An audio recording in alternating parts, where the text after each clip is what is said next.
Road signs. Chapter 11. Only structures survive. If from the statement P follows Q and Q is pleasant, then P is true. Collection of Kolmogorov's memories. Moscow Phizmatlit, 1993, Ps 377. 1.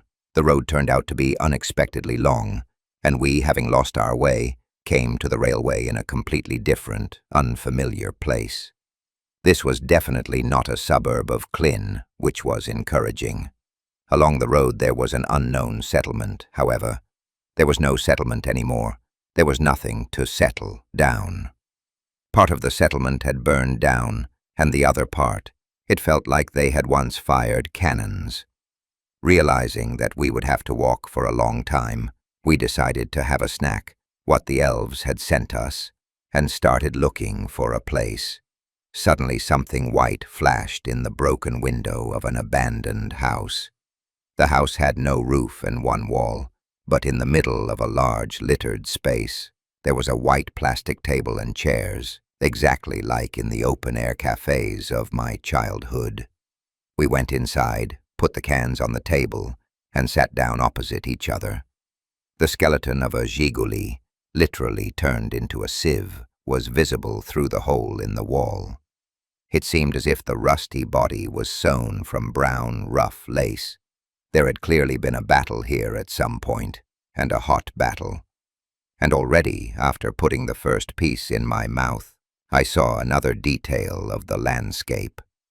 The skeleton of a man lay near a half-destroyed wall, having dropped his skull on the box of a light machine gun. The floor was concrete, and the grass had not grown through it. And since there was no grass here, we could clearly see hundreds, if not thousands, of green cartridges. It was clear that the man had been shooting back from all the windows, dragging the machine gun. And then he was wounded, and he remained by one window. There were the most cartridges there, and apparently he bled to death. But looking closely at the remains of the rubberized raincoat, I saw that next to the skeleton of an unknown person, covered by it at the last moment, lay the tiny skeleton of a child, with its legs pulled up to its chest, curled up into a ball. Maybe the shooter was a woman. I would not have been able to determine this. What am I, a doctor, to distinguish such things? What happened here, we would never have been able to understand. Judging by the grass on the path and the bast that wrapped around the hood of the zhiguli, there was shooting here immediately after the cataclysm. But what this loner was defending, who he was fighting with, no one will ever know. We thought about it. Vladimir Pavlovich immediately took a sip from a large elven flask. He even took off his railway cap, and the wind stirred his sparse hair. I ran my hand over my head, which had long since become as smooth as a billiard ball. I didn't feel sorry for the hair, but my head was still freezing without it. As always in such cases, we were drawn to high philosophy. We all grew up on the idea of heroism, said Vladimir Pavlovich. I certainly grew up, and so did you, because we learned from books. He launched into a discussion about a hero being a person who could beat up 7 people in one fell swoop. A person who, let's say, could walk from Sokol to Vyakino without a single scratch, and in one day. Well, there would also be some pretty girls falling at his feet along the way. But all this is a lie. Only structures survive. Groups of people united by a single task and common interests survive. In reality, a hero is killed a couple of hours after he begins to put his foolish ideas into practice. Nobody needs this, and it is better to let him die. Otherwise, he will hide somewhere in the technical tunnels and kill lonely travelers like a real maniac. They are heroes. And if he kills someone, while he has not yet gone crazy, he will stop, perplexed as to what to do next. So he has won back the kingdom. But now, what to do? The kingdom must be governed. How to govern? No one knows. At least, he certainly does. And it is best if he did not manage to finish off all the henchmen of the ruler he killed.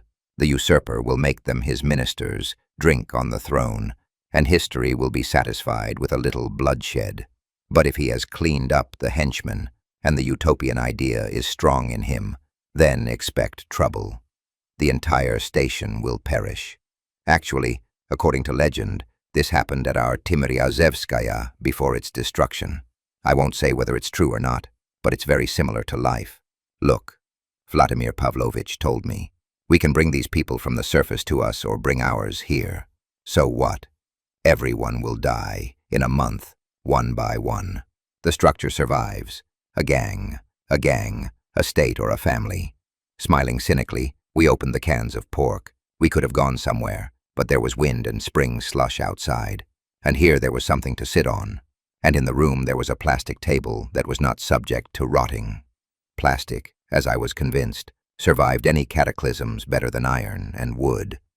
We dropped spoons into the can, and Vladimir Pavlovich continued. There's such a tricky thing. Someone, I think it was our Granny Toma, said that there are no fearless people. But there are people with a lack of imagination. Do you believe such people? I always doubt it, even if I see that they believe themselves at that moment. I always think 2 moves ahead. I read that professional chess players think 3 moves ahead, no more, but no less. That is, you can see when a person is taking a risk and what he is risking. And if he promises you the moon from the sky as a reward, that's one thing. But sometimes you can see that it is more profitable for him to keep his promise, not because he loves you so much, but because it is more profitable for him, and you have caught fate on the hook of long-term cooperation. The wind changed. From a cold morning wind, it turned into a warm afternoon wind. The sky somehow became cheerful, and the sun began to warm. We bring people the knowledge that they are not alone, I objected. We must unite with the people of St. Petersburg. We. What can we bring? Vladimir Pavlovich smiled bitterly. There are already 2 of us here, and we bring this knowledge. So what? Like ancient heroes, we want to do good actively. So what can we do? Yes, of course, we can go to the peoples of the underground like the heroes of some story I read before the cataclysm. And, being such parliamentarians on behalf of, and in the name of reason, ask them not to fight, to join forces in creating a new society that will have to inhabit the surface. The first thing they will do is throw us into the bioreactors so that we can serve this population, not with words, but with deeds. Or rather, with our bodies. Oh well. Vladimir Pavlovich was silent for a moment, but it was obvious that his soul was aching, and this pain was now spilling out. We can put on white robes, he finally broke the long pause, and preach gradually, slowly implanting its thoughts into the people, starting with children then. You, Alexander Nikolaevich, will be our youth Christ. We will appoint our wonderful station master as Apostle Peter, and he will immediately come up with some new church in our 3rd, still underground Rome. And I, naturally, will be Thomas with dirty and crushed fingers, and we will preach selflessness on the Circle Line, anarchism on Voikovskaya, socialism somewhere on Kropotkinskaya, tolerance and racial forbearance on Pushkinskaya.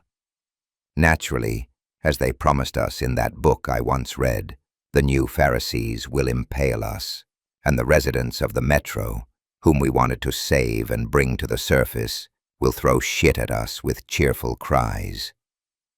Vladimir Pavlovich rose from his chair and walked along the cement floor. We can be prophets of a new faith, which we will quickly invent on the fly. There is also the technology of hypnosis and predictable delta mutations, which will help to flood the tunnels with monsters, thanks to which we will seize power. And this is what we are bringing with us from St. Petersburg, right?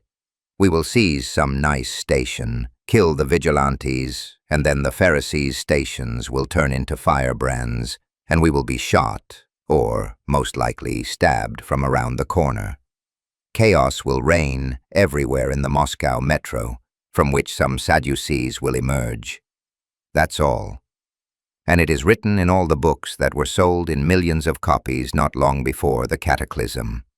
Everything, do you understand? Vladimir Pavlovich nervously walked around the room and stood behind me. So what if you went crazy? I was genuinely surprised. What's the problem? That you yourself talked about contact with other people who are outside our metro. And remember, you talked about the hanged people at Narvskaya. And remember how you talked about the gangster wars. You yourself told me. Is it them you want to negotiate with? He shouted after me. Is it them you want to bring to us? These senseless Petersburg scumbags. Besides the scumbags, there were also doctors and engineers. Have you forgotten? I tried to argue. There were doctors and engineers, of course. There were also botanists and a Chinese man who was in charge of the Kunstkamera. But Vladimir Pavlovich was absolutely right about one thing. Scumbags always survive. And the more you crush them, the more likely they are to survive. So what's stopping us from saying that there is no Petersburg? Huh? Huh? Vladimir Pavlovich cried out. What do you mean? Just like that, and we will do it, not even lying. Because you saw how the water poured into their subway. This place will be empty, do you remember? There is nothing. There is no St. Petersburg. There is no alternative world. Aliens will not fly in. They will not save us. And get out, they say, relying on your own strength. There was something in this proposal of Vladimir Pavlovich. I was silent and watched as the warm wind drove some garbage through the destroyed house and stirred the rags on the dead man lying in front of us. Or was it a woman?